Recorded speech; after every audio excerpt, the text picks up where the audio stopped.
મિત્રો, મારું નામ આદા પ્રતિકભાઈ પંડ્યા છે। આજે હું તમારા સાથે ડ્રોઈંગ કરવા બેઠી છું। આપણા કને અહીંયા છે હોળીના રંગો, હળદર અને લોટ, ઘઉંનો લોટ। અહીંયા મેં આ પિંક કલરના અંદર થોડુંક ઓઇલ નાખીને આને વોટર કલર જેવું કરી નાખ્યું છે। અહીંયા મારા કને બે ચિત્ર છે, એક છે ગુલાબ અને એક છે કમળ। આપણે આના અંદર આજે રંગ પૂરશું। આપણે કોઈ પણ પેન્ટ બ્રશનો આજે યુઝ નથી કરવાના, આપણે અહીંયા ઇયરબડનો યુઝ કરવાનો છે। હાલો શરૂ કરીએ।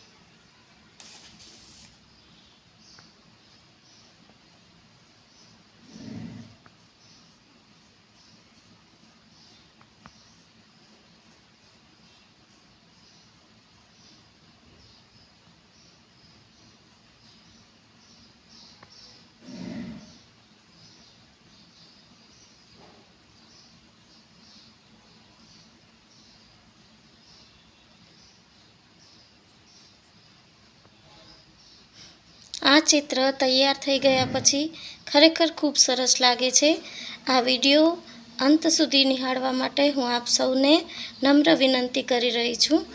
એણે ઓલમોસ્ટ એક પાંખડી સરસ રીતે કલર કરી લીધી છે અને હવે બીજી જે પાંખડી છે એ પણ એ સેમ પ્રોસેસથી પૂરી કરવા માટે જઈ રહી છે।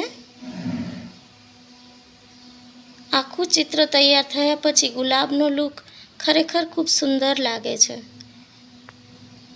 એ તમે વિડીયોના અંતમાં જોઈ શકશો।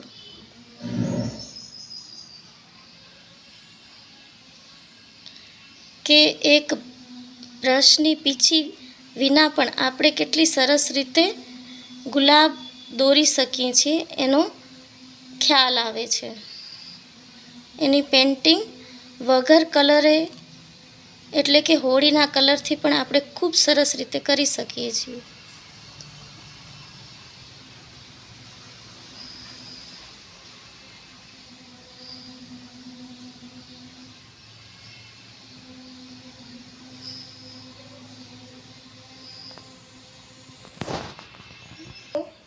મિત્રો, મેં અહીંયા બધી પાંખડીઓને રંગ કરી લીધો છે। હવે હું અહીંયા પાંદડામાં રંગ કરીશ, જેવી રીતે મેં પાંખડીઓમાં કર્યું।